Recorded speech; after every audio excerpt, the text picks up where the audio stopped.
on, guys? Edwin here, Tales from the Underdogs, and today I have a special guest, somebody who planted a seed in my brain, in my heart, in my entrepreneurship, Mr. Tai Lopez. What's up, everybody? Welcome to Tales from the Underdog. Yeah. I myself, I wanted to start this because I've just been around so many individuals that have completely changed the way I look at life. An immigrant from El Salvador, a dropout from high school, somebody who sold drugs. And when I was 25 years old, I got introduced into entrepreneurship. And somebody gave me a book called Think and Grow Rich. Yeah. And it completely changed my life. And you're somebody who, like I told you at the German event, has changed my life. And you gave me some words of advice that completely I took to heart, and it's just completely transformed me to where I am now. So I thank you for being here and giving me the opportunity for that. Well, I appreciate you having me, man. I remember meeting you. It's been a while, and I like the title, Tales from the Underdog. America loves the underdog, man. You know, America's got its good things, it's got its bad things, but one thing I like about America, America respects the underdog. You know what I mean? Yeah. So it's like, you see that with Donald Trump. Like, the second he started getting prosecuted too much by the government, even people who didn't like Donald Trump started to like him because they're like, oh man, we like the underdog, we like David, not Goliath. So it's a good title for a podcast. Thank you. Yeah. What do you think that is? Why do you think that the underdogs are normally the ones who make it and create huge things and huge companies? Well, I think if you grow up comfortable, where's your ambition?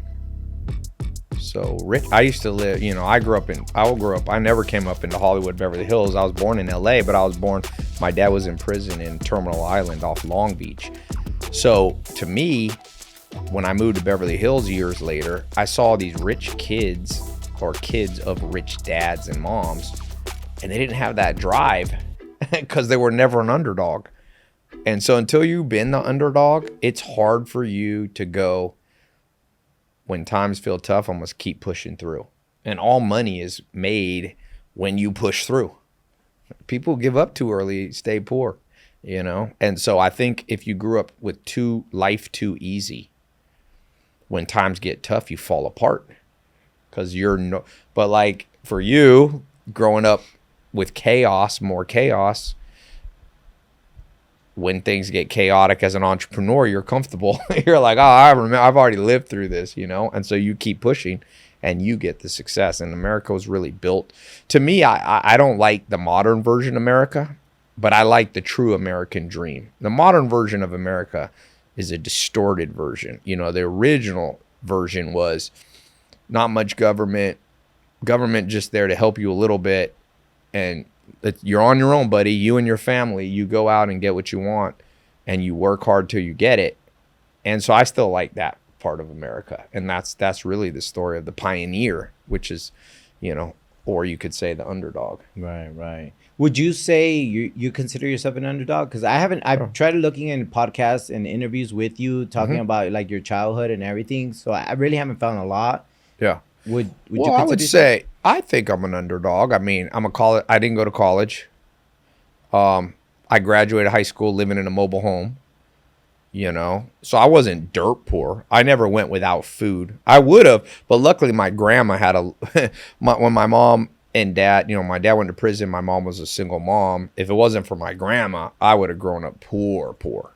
But my grandma was able to help out a little bit. And so I'm an underdog. Like, I have friends, Silicon Valley, they went, you know, their parents were PhDs, this, that. They might not have been rich, but they had more than I think I had. So there's more underdogs in me, but I'm definitely kind of in the underdog, you know. And when I started, you know, I was like I was the only Lopez in the game in personal brands, you know, not to bring ethnicity into it or race into it, but there's some underdog to that too, you know? So, and I've always been controversial. Yeah. And at first I was saying stuff that I was telling people back in 2012, man, you don't have to go to college. And people were calling that scam and get rich quick. Now, even Harvard has online classes. All the stuff I was saying in 2012 that people said was, no, you got to go to I was like, man, you can learn online. So I'm an underdog from the standpoint of people. thought my message was wrong, and now they embrace the message. That's the underdog, the rise, you know. Right. How do you think, like, somebody who, for example, who were underdogs and then become successful and then they have kids? So, for example, my kids, one of the things that I find hard is like, well, they're not gonna learn what I learned in the streets, in the hood, in the ghetto, and everything like that. So, how do they take that and then become successful without being spoiled? Do you think? I think you got to be smart as a parent, meaning you have to make things hard for your kids. You know, you got to say, I ain't gonna help you. Except I'll help you with my words. I'll help you with my teaching. But if you fail, you fail. And I think I don't, you know, I have mixed feelings. Should you put your kids in a rich kid's school? I'd probably not. There are benefits. You know, kids who went to Harvard got to meet the other kids who went to Harvard. But I think in general, probably should homeschool, honestly. Schools are too crazy now. But I'm just saying, I think you have to be sure to not spoil. It's just like employees. It's just like friends, just like family, kids. If you all of a sudden start paying for all your family now that you have money, it corrupts the family. Family gets weird. It's like that. What's that one TV show, Succession or whatever? Yeah. You could see how money destroys a family. So I think when you have money, money is like a pit bull. When it's on your side, it's very powerful.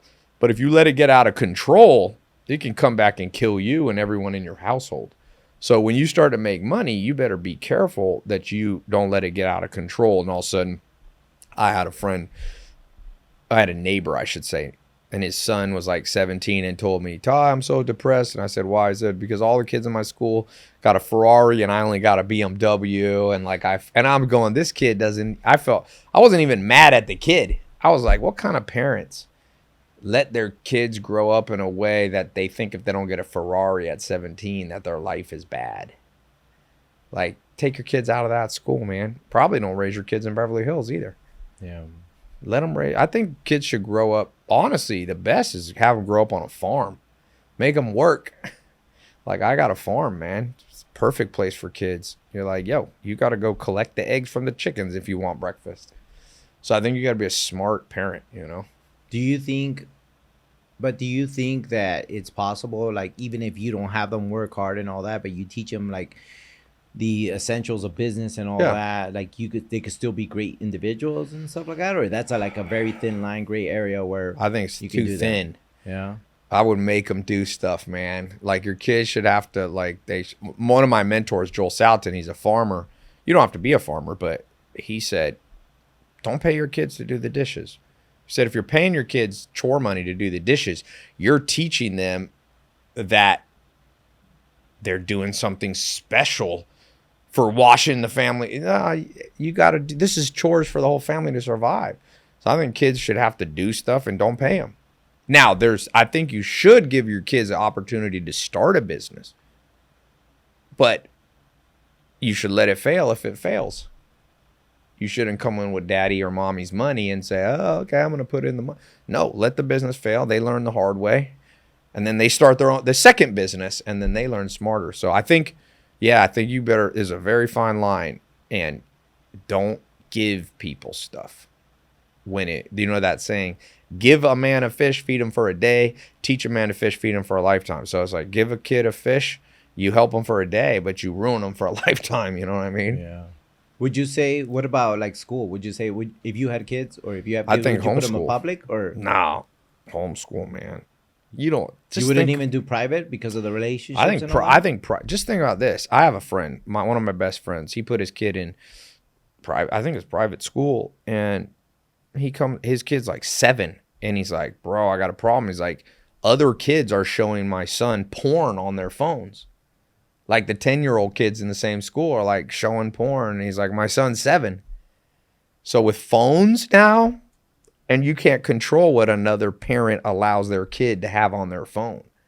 So I think if ever there's been a time you want to homeschool, I'm not saying you should isolate your kids. I put my kids in sports, stuff like that, so they're around. I think they should be around other kids.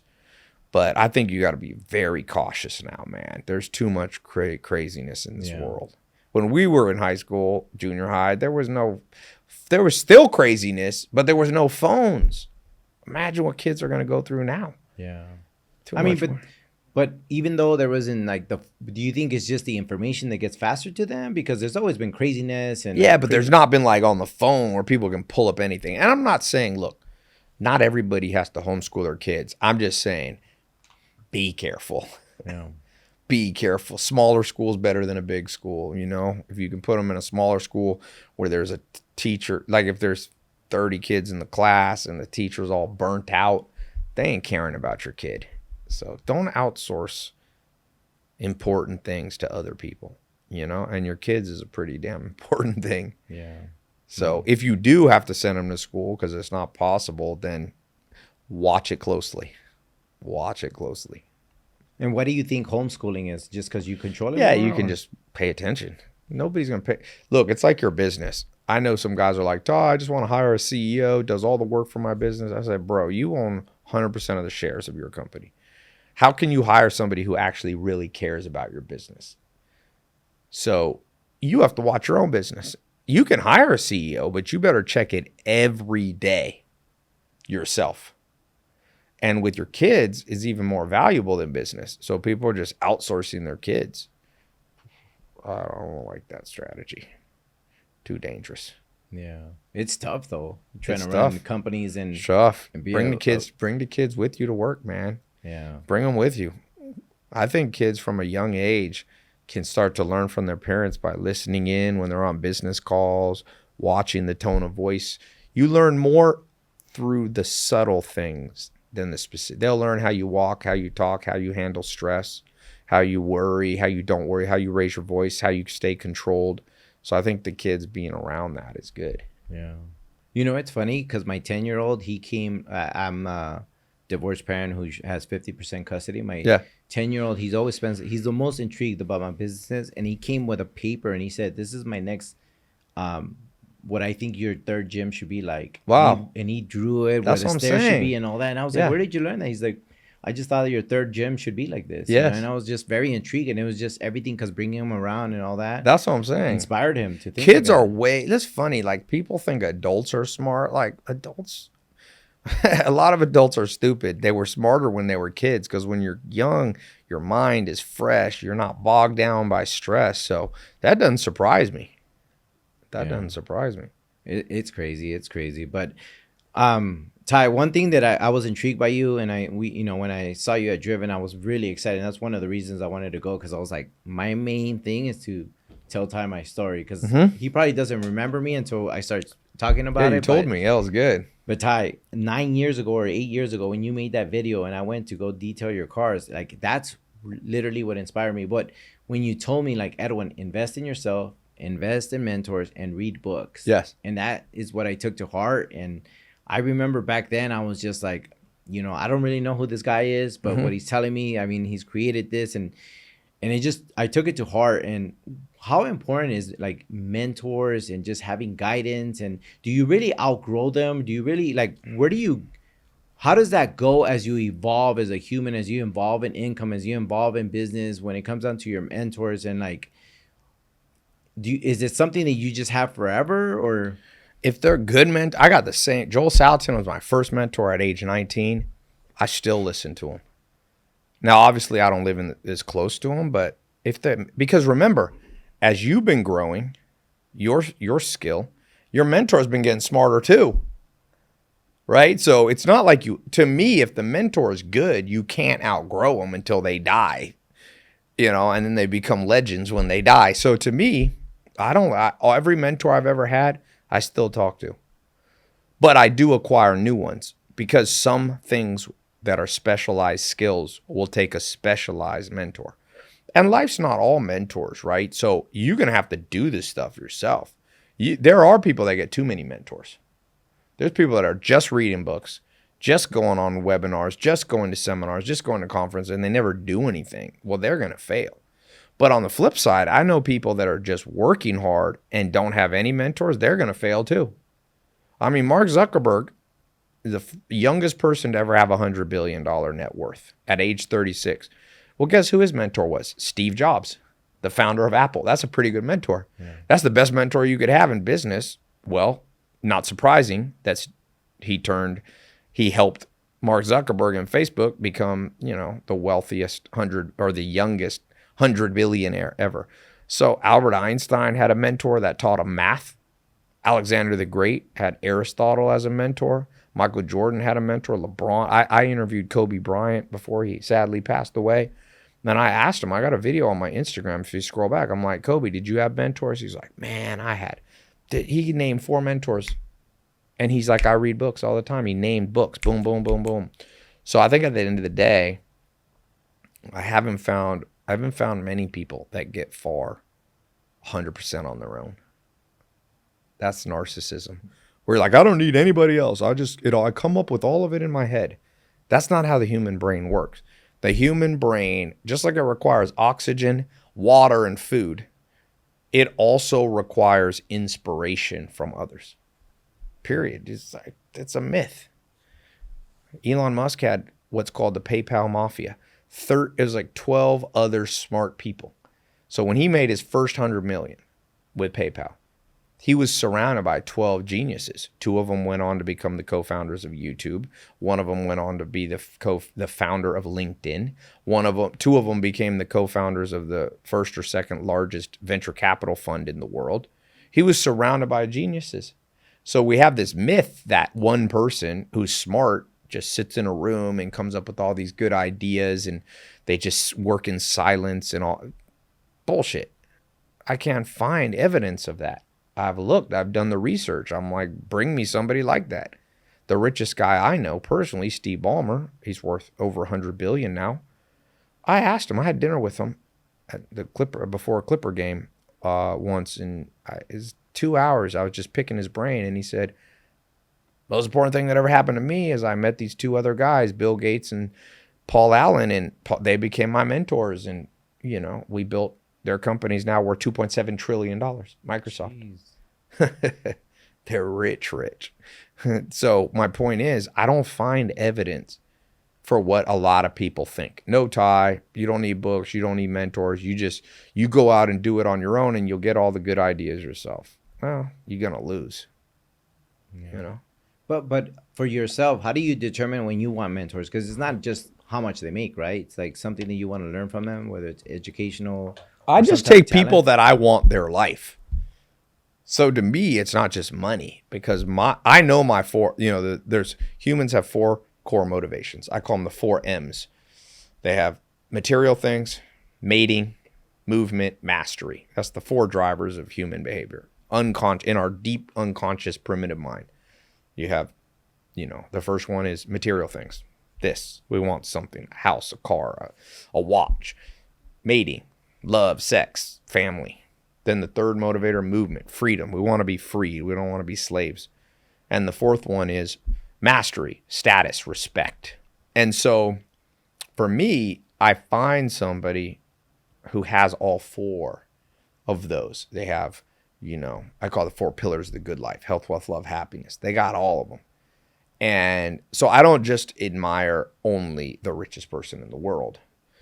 I also look at I'm like, well, they're the richest person in the world, but they're out of shape, unhealthy. So I might learn business from them, but I don't admire them that much. So I admire the people that get a lot, that get everything. They get all health, wealth. And there's not many of those.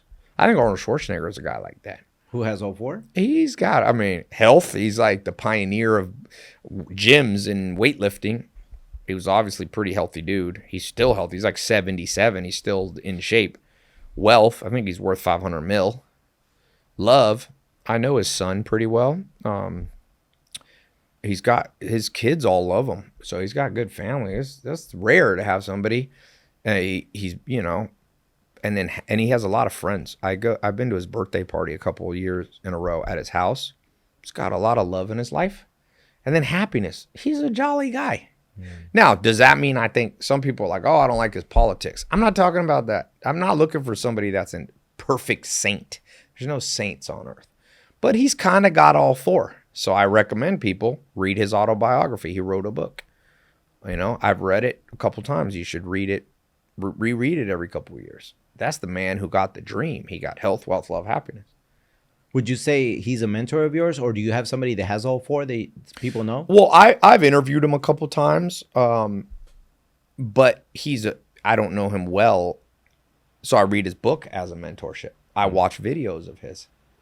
You see what I'm saying? Yeah, yeah. So to me, health, wealth, love, happiness, you know, he's a pretty high up there, more so, you know, than most people. You can look at, you know, some people like Elon Musk, but again, there are some people that don't have it all, and you can still learn from them. But my peak mentors, even my mentor Joel Salatin, who's now like one of the most famous farmers in the world, he's got it all. He's a healthy guy. He's still strong in his 70s. Wealth, he's not crazy rich, but he's a multimillionaire. Is he famous? I've never heard of him. Yeah, he's more like if you study like agriculture. Okay. He talks on farming, organic farming, sustainable farming. So he's not like a celebrity like Arnold Schwarzenegger, but in his field, he's a celebrity in his business industry. So health, see, he's got love. He's married his high school sweetheart, happy marriage. He's got kids, grandkids. They're all around him, and he's a happy guy. So to me, you don't always have to be famous. But he's done better than 99% of the world in health, wealth, love, and happiness. So I admire him. Right. You know? Have you met people that you're like, man, I want something that they have? You get to know them, and you're like, oh, shit, maybe I don't because they're shitty as individuals or humans? You know, I don't judge like that. Like, people are so moralistic now, and they go, oh, well, I found out this thing about this person's past. Dude, every single person almost in the world, if you dug through their past and you got into their deep thoughts, you wouldn't admire anybody on this earth. Yeah. Just imagine if you could go into imagine if every human that you saw, their deepest, darkest thoughts in the last 10 years were up on a movie projector behind you. You wouldn't admire anybody. Yeah. Humans have crazy, sick thoughts, but most people don't act on them. So I don't judge people. So I think most people judge. If you judge too harshly, you're not going to find anybody to learn from. And by the way, I always tell people, like Jesus Christ said, don't judge or else you'll be judged by that same standard. So I meet a lot of people judgmental of, oh, well, Arnold Schwarzenegger, during this, he said this. And I'm going, are you any better? Like the person, I found that people who are highly judgmental are usually even worse than the person they're judging. You know? Yeah. So to me, I don't consider myself a judge. I don't sit there and go, are you a good person? I just go, do you have some things I can learn from? And if the answer is yes, I'm going to learn from you. But have you always been like that? Or do you think as time has gone and you I realize that you can't judge people that way? Yeah, I think I changed? started out when you're like 20 years old, you're like, oh, I'm only going to listen to the people that are perfect. And then all of a sudden, 10 years later, you can't find one. Shit. There used to be a saying, never meet your idols because you'll always be disappointed. You know, you meet somebody you look up to and then you're like, whoa, they're not as good as I thought. So I don't have such high expectations for people. To me, humans are I have animals on my farm. I have a cow. They get mean sometimes. They'll kill somebody. Are they an evil cow? Nah, they're just an animal. You know, now are humans higher than animals? Maybe in a certain way. But there's a part of humans that's very primitive. So if times got tough and you were on a desert island and there was 10 people, but there's only enough food for 6 people. And you brought all 10 of the people that you thought were the most religious, the most spiritual, the most perfect morals. Some of them will be killing other people and eating their flesh. I'm serious. Yeah. I mean, humans, when you push humans too hard, everybody gets crazy. Imagine if all of a sudden the food supply in Los Angeles stopped delivering. A nuclear bomb hit a local, hit the food supply. People be going crazy. People be taking food from kids. You read stories of prison camps where nobody had anything. Even the most spiritual person became ruthless.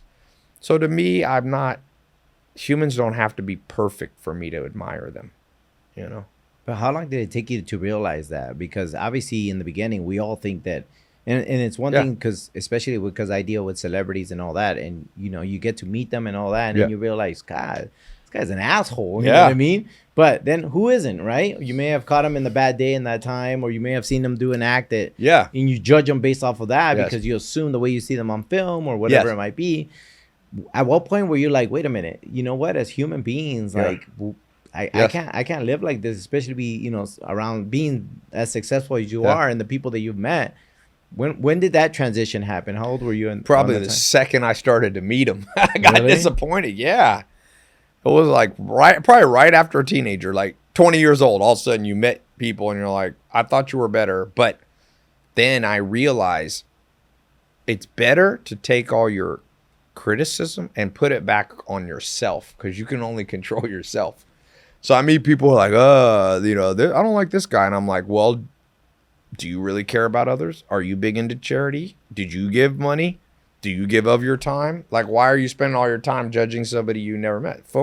Look in the mirror and be harshly critical of yourself before you look, because you can't, by being critical of others, you're actually wasting your time, because if you start yelling at people, nobody listens. Yeah.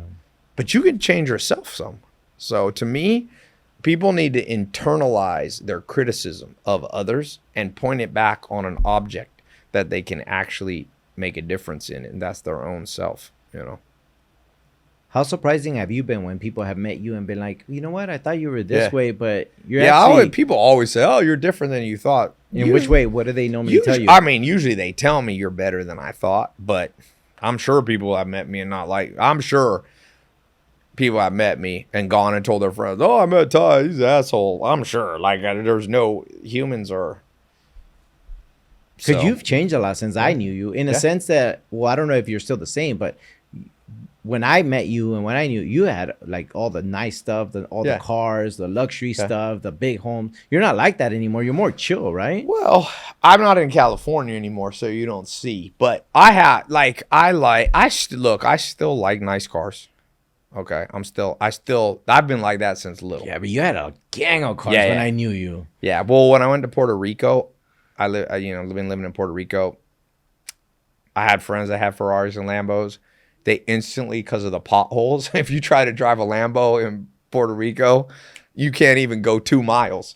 So I switched to trucks down there. Oh, okay. You know what I mean? But I still like nice houses. I'm a fan. Like, I still like luxury stuff, but when you're not in Beverly Hills, you don't like Beverly Hills has luxury. Like on my farm, no farmhouse is going to have a big mansion on it. You know what I mean? So I still like those things. I still like Ferraris. I still like to drive all that stuff, but I like travel more. Freedom. Yeah, I'm a freedom guy. So even when I was here in LA, I always knew that was only for a certain amount of years, because I was really just focused in one place to really build my business. And I knew that I wouldn't last forever because I wasn't that happy. Mm. Like, if you gave me a choice, be in Beverly Hills for the rest of your life, big mansion, 6-7 sports, like Lambos, Ferraris, Rolls Royce, but you can't really travel, or you can have one nice car, some luxury, but you get to travel, you got houses in Europe, I would switch. I always was like that. Really? Yeah. And when did you feel like, okay, I'm going to let go of this lifestyle and move on to this one? What was that? Because I know we talked about it at your last seminar, and it was a little bit where it got kind of crazy for you, and you kind of wanted to get out of this, the media life and all that. So I think when people start breaking into your house, and like I had people going to prison and stuff, breaking into my house, that's when I was like... But they were breaking your house because they were fanatics of yours? Yeah, what was it? Or they wanted to take something from you? Well, so I had one guy go to prison to try to steal my cars, but he was also a fan. He was like a crazy fan. He would come. My security would always turn him away. So I had never met him, but when he went to prison, my security guys were like, yeah, that dude used to come all the time trying to meet you. I've had thousands of people show up at my front door. Thousands. I had to change, like Uber. I would use Uber. I never, even to this day, I don't put Tai Lopez on my name, because Uber drivers would come try to get, So when I got to that point, I always say on a 1 to 10 scale of fame, a 10 is like an A-list actor. I've never been a 10. I'm not as famous as Who's Donald a 10 Trump. right now? Donald Trump. Okay. My friend just did an interview with Donald Trump. He had 34 Donald Trump had 34 security guards there. That's crazy. So I always say you want to be a 7 or an 8. If you're a 7, that means wherever you go in the world, once a week, a stranger recognizes you. That's a 7. When you're an 8, once a day, somebody recognizes you. When you're a 9, once an hour, somebody recognizes you. And when you're a 10, once a second. Once a minute, you could say. Donald Trump's a 10. Every minute, if he walks down the street, somebody's going to recognize him, okay? A 9, I've been a 9. That's where like every hour or more for sure. Even now in LA, I'm still kind of a 9. It surprises me because I went off social media. But I wanted to get down to like a 7 or an 8. 8 is where like every day somebody recognizes you. So for people that are, if you're starting out and you're a 1, nobody knows you, don't try to become a 9 or a 10. 9 is where you get people breaking into your house. Yeah. 9 is where you need armed security. 10, you need like 5 guys. So you don't want to be. Most of the celebrities, Justin Bieber, Drake, Kanye, whoever you can think, these guys are 9s or 10s. They don't like their life that much.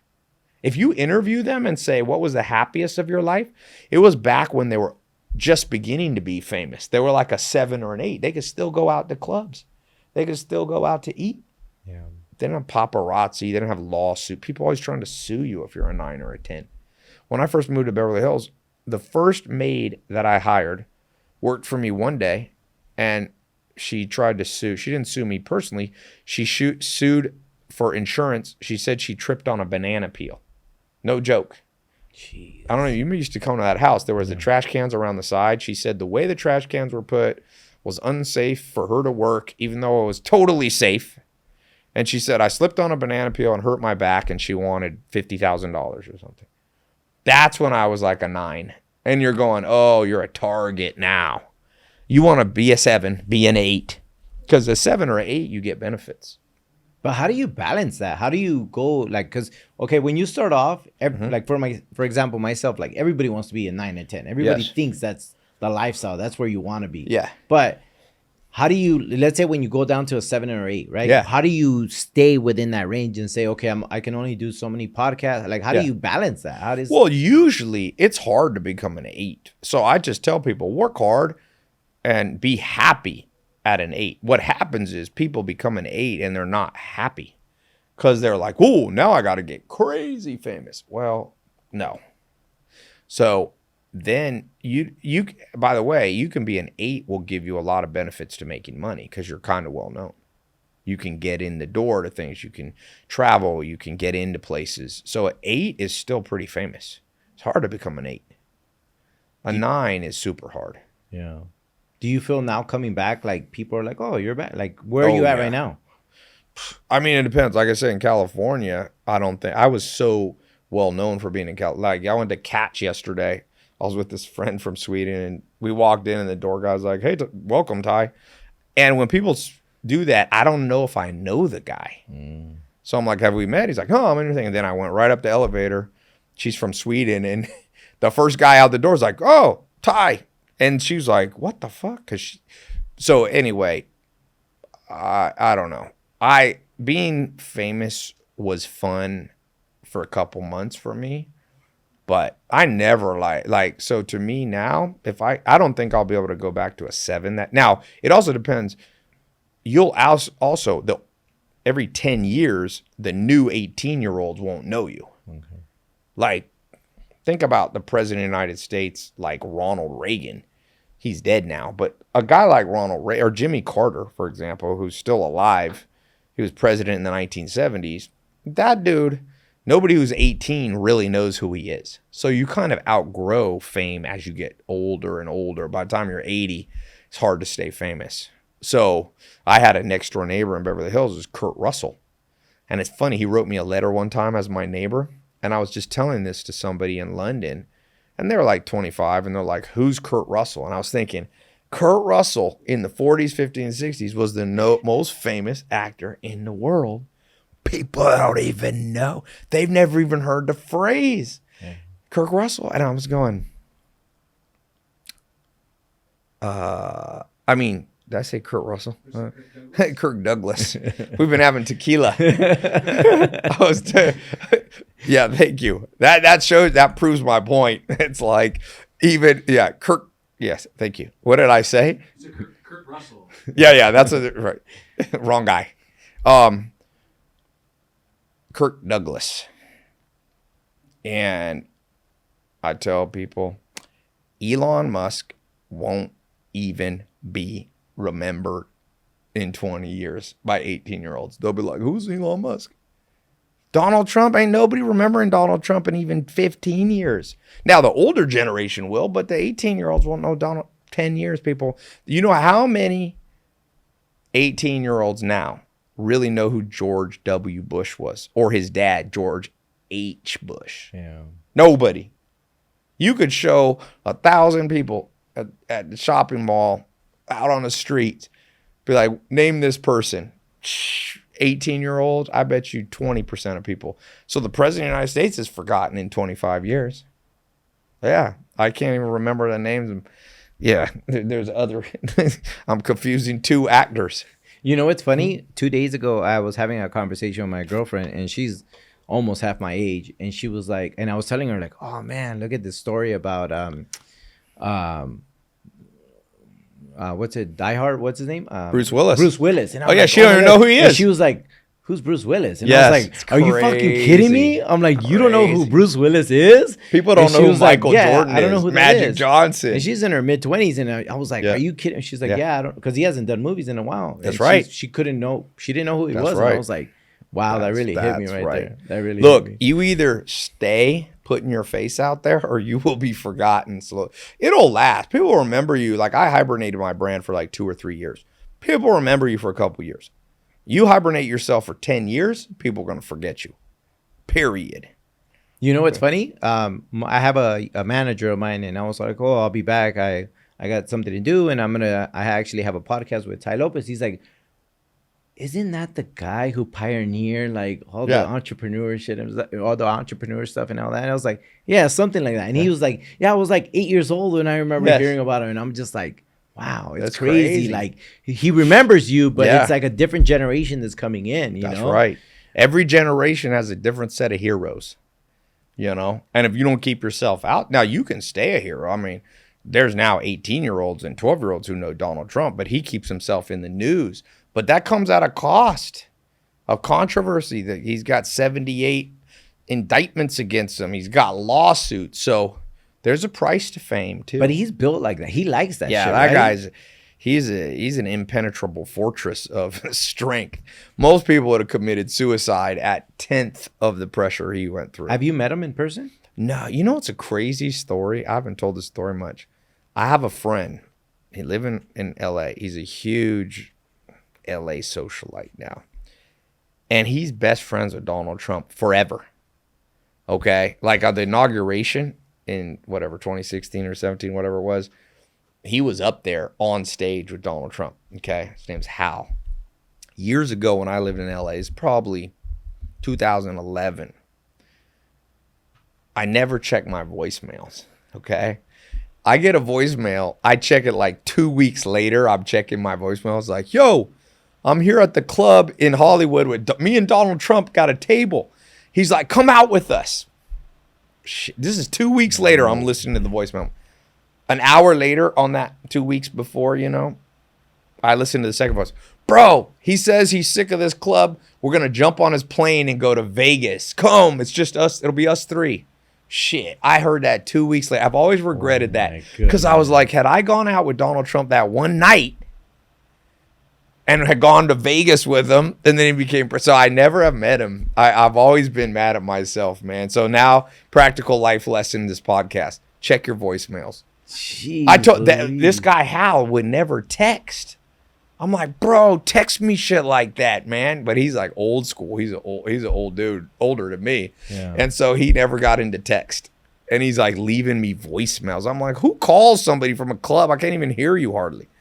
So yeah, that's my Donald Trump story. I'd like to meet him one of these days, but I mean, I'm not that into politicians. Really? They're not my heroes.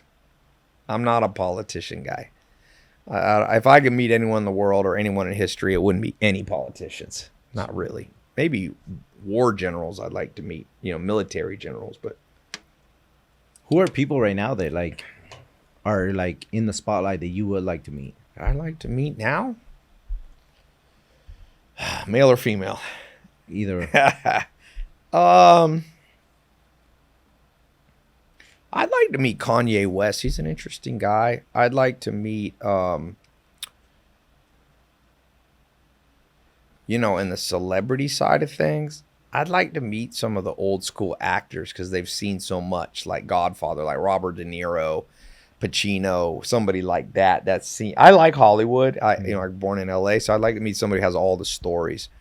In terms of politicians, yeah, man, I've never been. I mean, maybe Donald Trump. I'd like to meet. I would have liked to have met Steve Jobs. I'd like to meet. I'd like to meet Jeff Bezos. Starting Amazon, I'm an e-com. That's a tough business he built, and he's Warren Buffett. That's who I'd like to meet. You haven't met? I have, Warren and he's Buffett? hard to Really? meet. Warren Buffett. He auctions off a charity lunch every year. It went for $6 million to have lunch with him. Warren Buffett, Charlie Munger just died, sadly, his business partner. That's a guy I would like to meet. But now I'd say top of that list, Warren Buffett. I've met Arnold Schwarzenegger, but I would love to get to know. My dad was a professional bodybuilder, so he always considered Arnold Schwarzenegger like God. And I've met him, I've interviewed him, but I'd like to meet him again. I'd like to meet... I like athletes a lot. Oh, yeah? To get to the top of the game is hard, Yeah. So I'd like to meet, Messi kind of guy, Ronaldo, somebody like that. But yeah, I'm not super. A lot of people I'd like to meet. How was are Kobe? You met scientists. Kobe, I met right? Kobe. How was Kobe? Obviously, you wanted to meet He's him. very similar to what people say. Really? He was like on the. I used to sit next. They have a seat at the Lakers Stadium. You can sit next to Kobe Bryant. So the last 3 games before I sat next to him on the last 2, it's a crazy. It costs $25,000 for this one seat. And so 2 of his last 3 games, I mean, he's like yelling at other players. He's mean. It's crazy. Just like they say about him. He's like Michael Jordan. They did not hold back. But when I talked to him and interviewed him, just a short interview, he's smart. It's hard to get to the top if you don't cultivate the mind. I've never met somebody at the top. I'll tell you this. I've met a lot of people. I've never met the people at the top and said, oh, they're dumber than I thought. They're always smarter than you think. Interesting. So that's why I tell people you have to, a lot of dudes going to the gym, for the body, that's good. But what about the gym of the brain? But when you say smart, because I've met a lot of individuals like yourself, it's not like educational. It's the way you look at the world, right? Yeah, exactly. They it's not that they can recite mathematical formulas to you. It's more, how about this? They're observant, and they observe things that most people, how about this? Most people are asleep and they're awake. I think a lot of people are asleep. They don't like their life. They don't like their career. They don't like their wife. They don't like their love life. They don't like themselves. They don't like their body. They don't like anything, man. Most people hate every part of their life. That's why people have to, that's why drugs, not just cocaine, I'm talking about pharmaceutical drugs, are being passed out so much because people are depressed. They're anxious. They're depressed. They hate it's something like 60% of people don't like their job. Yeah. You spend most of your life at your job. Then most people are in unhappy marriages or unhappy relationships or unhappily single too. So to me, when you meet people at the top, you find they're like awake. They notice things. They're excited. They say Warren Buffett says he tap dances out of bed every day. He's so excited about what he's doing. So he loves every part of his life. So that's the difference. But it also is, they are smart in the sense that they're reading, they're listening to other people. I met Steven Spielberg once, the movie producer here. And it was funny. It was when I was like doing all these selfie videos there's a lunch once a year. It's like, I think it's the AFI, one of these lunches. And he came up to me and he's like, oh man, can you teach me how to shoot with a phone like that? And I was blown away because I didn't realize who it was. And I'm like, and what's crazy is I have it on film because nobody believed me. Luckily, my camera guy was there filming me. And so I got a video of Steven Spielberg, arguably the greatest director of modern history, curious about life. He wasn't cocky. He wasn't like, yo, man, I'm the best film guy, because he knows more about cameras than me. Right. But when he saw somebody that knew something he didn't, he was like, yo, teach me that. That's smart to me. Curious, interested, learning. Yeah. You know? Have you had that a lot where like people that you admire and they came up to you and were like, oh my God, Tai. Yeah, but sometimes it's me going up to them. No, but I mean the other way around. Yeah. Where you admire them and they came up to you and said, Tai, you've taught me this, or I've learned this from you. Do you have a couple people? I went to the Game of Thrones premiere. That's where I met Elon Musk. The last time I saw Elon Musk was that one. And all the cast followed me and was taking pictures of me like the fucking Game of Thrones. I was like, what? Yeah, I have a funny video. If you scroll back on my Instagram, it wasn't the main dragon girl, whatever. Notice these are fake glasses. I love those. They don't reflect, but I got LASIK, so I don't need glasses. It's Hollywood. Not everything's real. But yeah, the whole game I was with my friend from Australia. He was like, what the fuck? They're all taking pictures with you. I met, you know who Jason Statham is? No. And he's in the Fast and Furious, like with The Rock. Okay. I went on the set one day in London for Fast and Furious to do a charity thing with Rock. And Jason Statham's like, you're the book guy. He's like, I like your book reviews. You know him. He's in, what's Jason Statham's most famous movie? The Transporter. Oh, yeah, Transporter. The buff guy? The main guy for Transporter. Yeah, Expendables. Yeah. Okay. Yeah, he did. So that's a guy. I just thought it was funny. He recognized me from books. You know, I'll tell you this. YouTube is so powerful. And I've been on YouTube so long. Everybody watches YouTube. So I'm sure Donald Trump's seen one of my videos over the years because I got 2.7 billion minutes of YouTube videos watched. So at the end of the day, one of the things I tell people is get good at social media, because you might be reaching a person like this podcast right here. Somebody super famous is going to see this. Just even if you get 10,000 views, their odds are one of them is somebody you would have never guessed watching. So that's what I love, the power of media.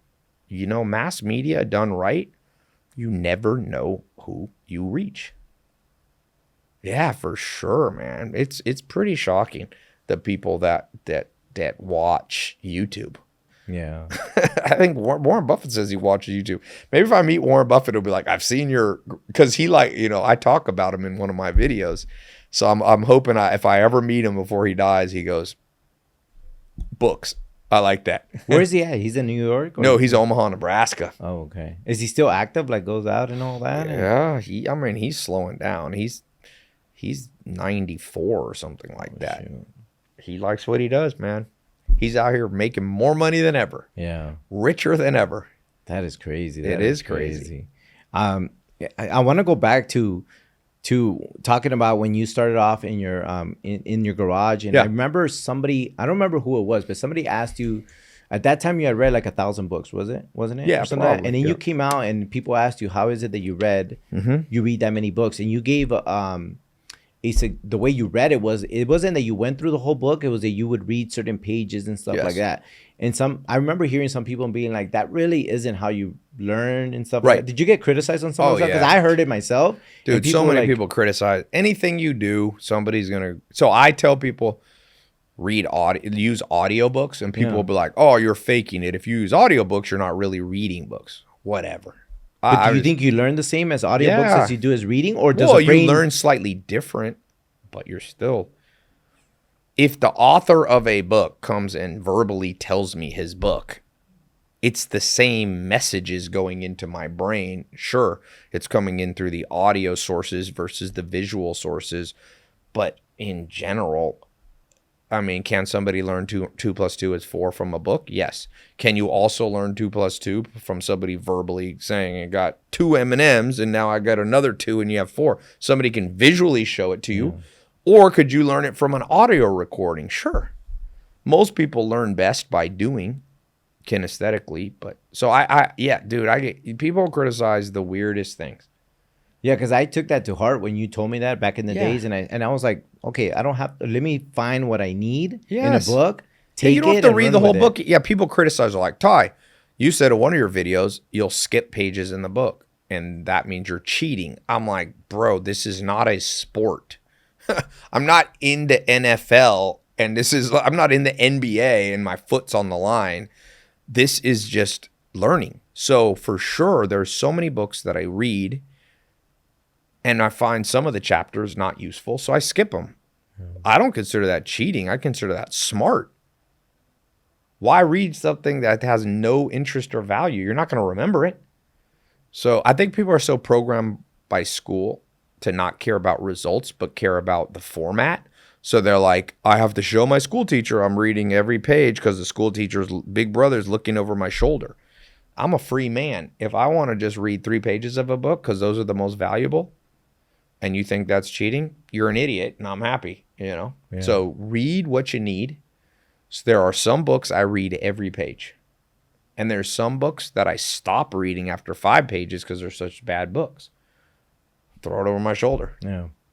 Opportunity cost. I'm not going to read that. I'm going to read the next one. Yeah. No, I remember that from you. But there's one thing that really, honestly, that changed the way I look at everything and the way I started shifting the way I run my businesses and the way I look at things was when you put a book. I mean, I'm sorry, it was a video. And I think I talked to you when I saw you the last time was it Leon, your friend from high school? Yep. That, Leon I Champion. can't tell you how many times I've shared that video. Like hundreds of times. And I tell people, stop fucking thinking you have to hustle. Like people think like if you don't hustle, you got to do the hustle or else you won't make it and things like that.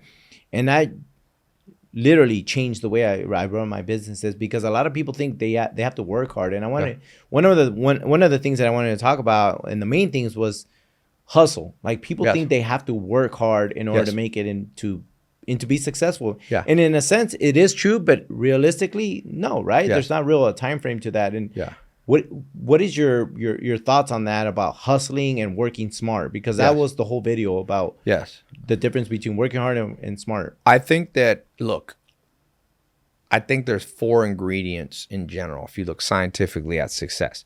Hard work's just one of them. So it's 25%. So if I tell you I'm going to build you a house and all I build is the doors, you don't have a house. Right. You need a roof, you need walls, you need a floor. And so when you look at success, 25% is hard work, okay? So you do need it, but some people are relying on just working harder and harder to make more and more money. If that was true, every single mom, every valet, every busboy, every construction worker would be the richest person in the world because nobody working harder than the average working man or the average working woman. My mom was a single mom, had 2 jobs. There are some people that were working 1 hour a day, making 10 times more than her, and she was working 12 hours a day.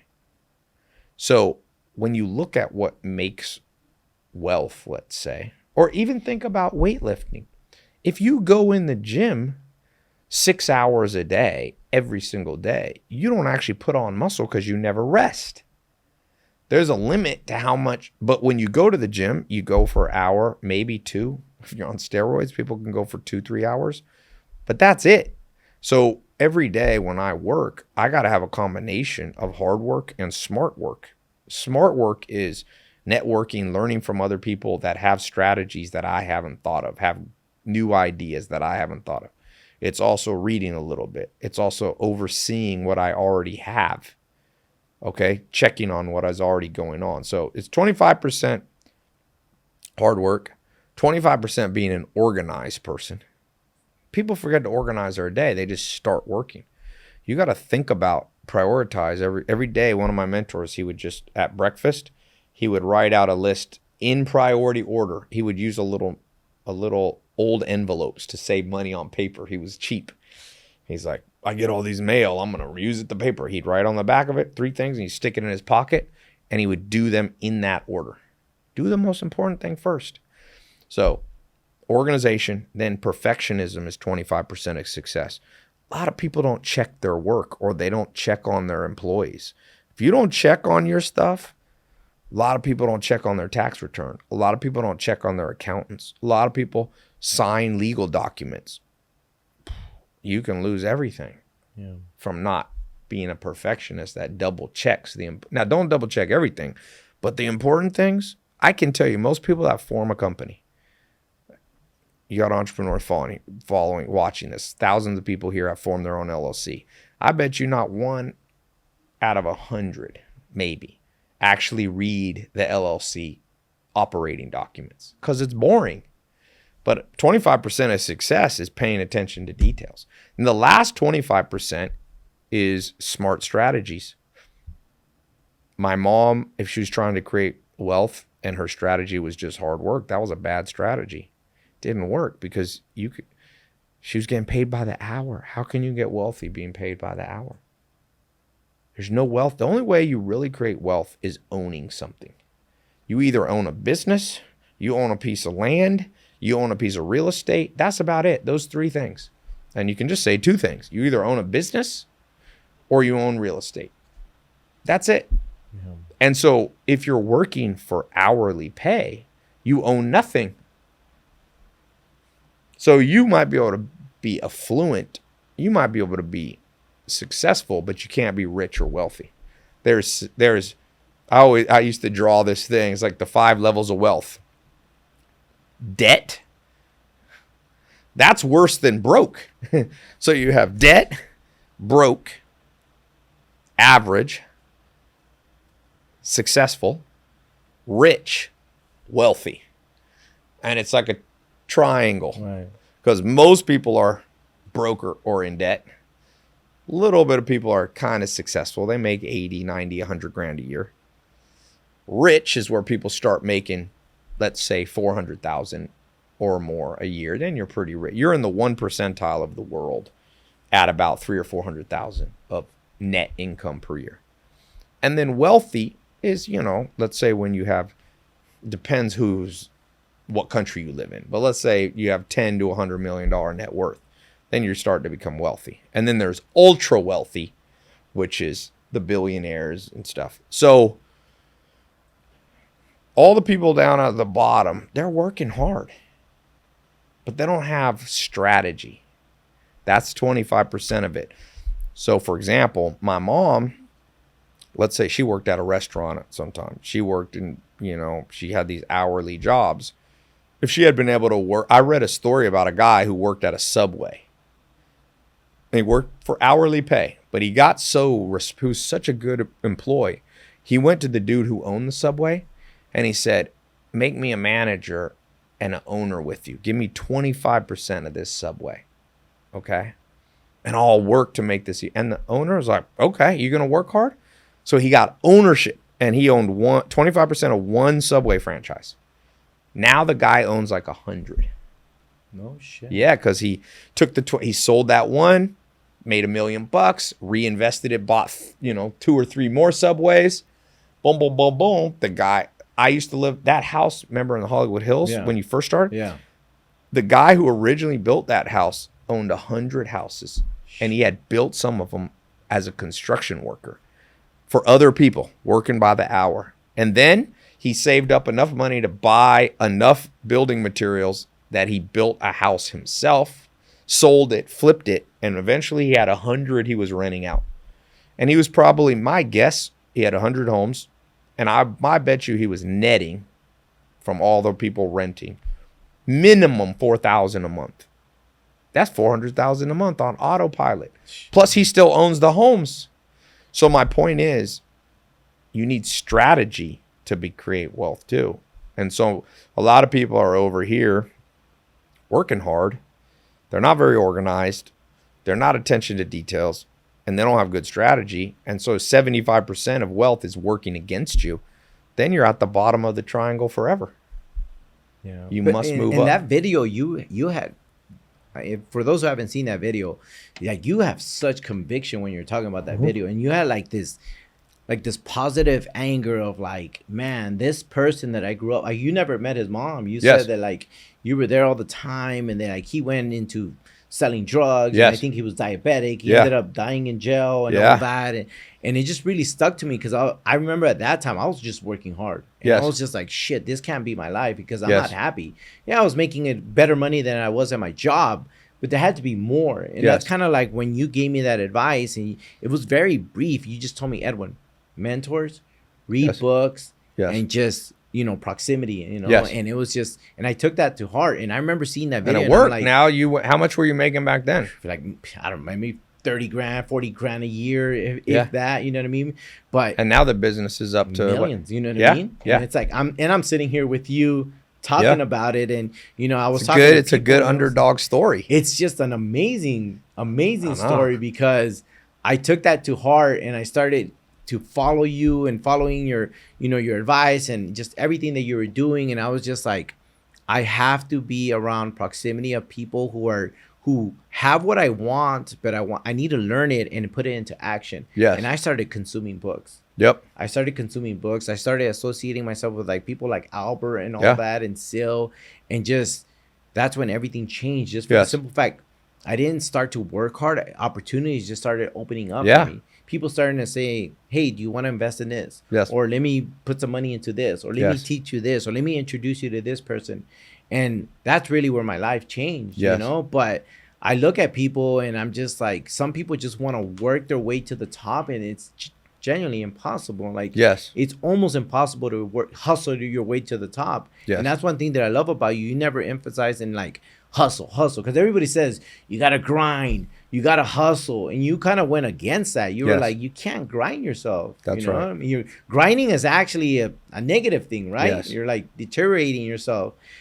And I love that video just for the simple fact that it just really focused in on like people all day work hard. Yes. In other countries, they work hard and they never make it, That's right. you know? And to me, it was something that I was just like, it completely changed the way I looked at life. Yeah. You know what I mean? How do you feel when like you meet individuals like myself that you may have said something and you didn't think much of Yeah. it, and then we come back and we're like, hey, Tai, Yeah. this is what happened. Yeah, and it's like, it's a crazy feeling, man. I rented a Ferrari when I'm in LA. Now I don't have cars here because I moved to Puerto Rico, and so I use Turo, and I just got this little Ferrari. And the guy who delivered it, he's like, man, a little thing you said on a video years ago got me to start renting, and I got like 6 cars and he had his wife in a Rolls Royce, and he's like, thanks. And I'm like, dude, I don't even remember. That's the power of the media, though. Like, that's why it's good you're doing this podcast. You never know who you're helping out there. I've had people, I can't tell you how many people have been like, there was a guy when I first started. He's like, dude, I want to tell you something crazy. He said, I was in a bathtub with a knife. I was filled it up with warm water. I was going to slit my throat, slit my wrists, kill myself. I was so depressed. And he's like, I don't know, somehow he was on his phone or laptop, like he was writing an email, and he flipped over to, he's like, something just told me to flip over to YouTube, and I was going to watch some video or something before I killed myself. He's like, your Here My Garage video came up, and it made me think, wow, I got a chance. And he's like, I didn't kill myself. It's crazy. I'm making on my seminars.